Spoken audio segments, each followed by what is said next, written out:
Ito mga kababayan ang kakapasok na balita ngayong araw. So matapos nga po salubungin ng miyembro ng PNP CIDG, si retired Air Force General Romeo Poquis kaninang umaga, pagkalapag ng kanyang sinasakyang commercial plane galing sa bakasyon kasama ang kanyang pamilya upang arestuhin sa kasong sedition, ay agad namang nakapagpiyansa si General Poquis sa halagang 48,000 sa Quezon City RTC Branch 77. Dahil agad nakalaya ngayong araw si General Poquis ay ito naman ang kanyang mensahe. Anya isang pananakot pagbusal at pagkitil sa tinig ng lahat ng kritiko na umano'y humihingi ng transparency, full accountability at hustisya sa patuloy na paglustay sa kaban ng bansa mula sa Malacanang. Panoorin.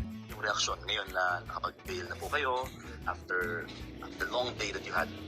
Okay naman dahil sumusunod naman tayo sa proseso, ano? At gusto nating harapin itong lahat ng mga charges na ito. So, okay tayo, release tayo, pero ganun pa man, itong kasong ito na sinampas sa akin, inciting to sedition, ay malinaw na isang panggigipit at panakot. Hindi lang sa akin, pati yung mga ibang kababayan natin na nagpapahayag ng mga damdamin dito sa matinding korupsyon sa ating bayan. Anong aasahan ho sa inyo? I mean, after this one, will you still speak up? Ituloy-tuloy natin ating pagpapahayag itong ating adigayan, mapanagot at mabigyan ng hustisya itong ating bayan, yung mga taong nahihirapan.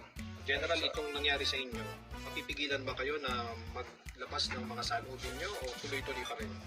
Tuloy-tuloy pa rin tayo dahil tayo naman ay walang nilalabag na batas dito sa ginagawa natin. Tayo lamang ay nagpapahayag ng ating damdamin, yung galit dito sa patenteng korupsyon na ito na nangyari sa ating bayan. Pero sir, bakit tingin nyo magkakaroon ba ng patas na treatment sa inyo? I mean, you're talking against the government.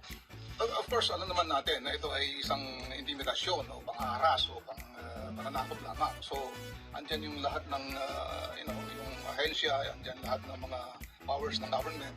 Pero ako'y naniniwala na malalagpasan natin itong pagsubok, itong mga kasong ito. Sir, when you said na hindi kayo hihinto, sa papaanong paraan? Meron tayong organisasyon, yung United People's Initiative. Okay? Ngayon, dahil tapos na yung Holy Week, ay yung holidays, magkakaroon tayo ng mga pag-uusap muli paano ang ipupulso ng mga ibang layunin. Makikita ba namin kayo, sir, na nangunguna doon sa mga pagkilos kontra dito sa mga katiwalian? Tuloy-tuloy pa rin ang UPI, pero maraming mga grupo, gusto sana natin ay lahat ng mga grupo ay magkakaisa para mas pakikinggan ng gobyerno ang ating laing. Sir, ang ating adikayan na yun. Anong mensahe nyo sa pamahalaan, General? Ang pamalahan ay, again, matagal na ito, mag-5 buwan na, panagutin, hindi kulong. Mali ang kinakasuhan, kami ang kinakasuhan, mga nagtotoo eh. Dapat ang kinakasuhan, kinukulong, yung mga nagnanakaw ng bilyon-bilyon, mga trilyon-trilyon.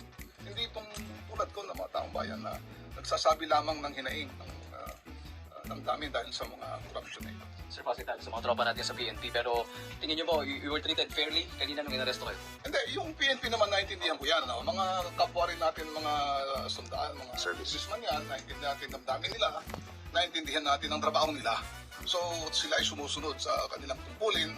Pero alam ko, nararamdaman natin, yung mga nararamdaman natin yung kapusan. Ganon din sila. Pero I mean, ang nabanggit ni Attorney Topacio is pinag-aaralan kung magkakaroon ng administrative or criminal complaint sa kanila. Dahil nga kanina, no, tinatawag kayo, gusto nilang lumapit sa inyo, hindi sila pinalapit. Yun ang sinasabi ng ating lawyers, kasi karapatan ko yun bilang isang akusado.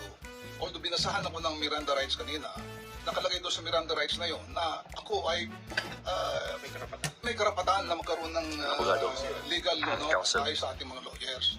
Unfortunately kanina, hindi nga pinayagan yung mga lawyers na lumapit sa akin para bigyan ko ng advice. Yun lang yung issue ko. Two things. Yes, sir, go ahead. Number one, hindi kami late dumating sa airport. Maaga kami sa airport kanina. Nakapag-interview pa nga bago sila lumabas. No? So, hindi totoong kami late. Kaya hindi kami pinagbigyan na kausapin yung aming kliyente. Number two, hindi nagsasalita kami laban sa gobyerno katulad doon sa question kanina, implication. Wala kaming sinasabi laban sa gobyerno. Ang sinasabi namin, panagutin yung mga nagnakaw. Panagutin yung mga may kasalanan. Gusto namin ng hustisya dun sa mga namatayan. Dahil sa mga flood control na hindi natuloy, maraming namatay. So yun ang sinasabi namin, hindi namin kinakalaban ng pamahalaan. Wala kami sinasabi anything against the government. Yun lang, just to be clear about it.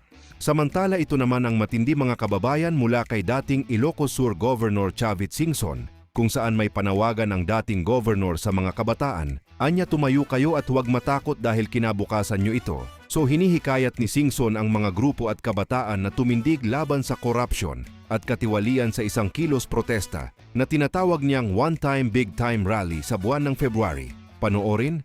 We will schedule a one-time big-time rally and nakikiusap ako sa lahat ng religious organization, lahat ng nagmamahal sa ating bansa, lahat ng ayaw sa katiwalian, grabe corruption.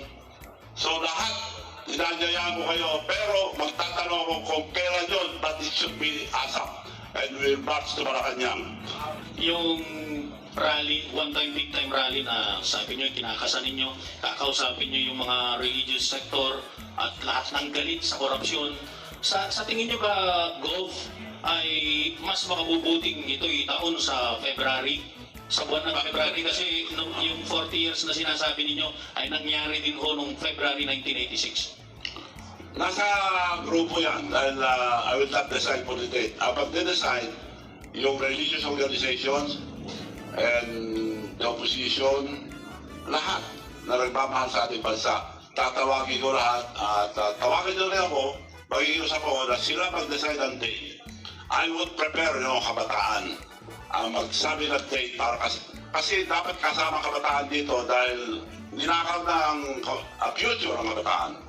And I remember very well yung sinabi ang national hero natin. Sa dami na sinulat, isa lang ang ano ko sa utak ko. Ang kabataan ang kinabukasan ng ating bansa. Yun ang sabi nung sa Rizal. So, nandiyan po mga kabataan, huwag kayo matakot. Future niya ito, hindi po sa amin. Para sa inyo po ito. Kung gusto nyo patuloy na ganito, nasa inyo yan. Pero kung ayaw nyo, tumayo kayo, huwag kayo matakot dahil future nyo ito. Pero Gov, kung sakaling makausap po ninyo lahat ng mga religious sector at ang sabihin mo nila sa inyo ay ikaw na Gov ang magdesisyon. Prefer po ba ninyo yung date na February din? Maganda rin, para malamig pa yung February. Maganda yung February. At may sasabay din dun sa 40 years na Yes, pasok pa rin sa 40. 1986 na sinasabi Pasok niyo. pa rin sa 40 years. Okay, so para lang klaro, kung kayo ho ang tatanungin, gusto ko rin nyo gawin ito ng February 25, 2026, so ano po? No, 26. Dito, Opo. hindi na... February, anong date po? Kung kayo po yung magdidesisyonin. Ako, gusto ko ASAP ngayon eh.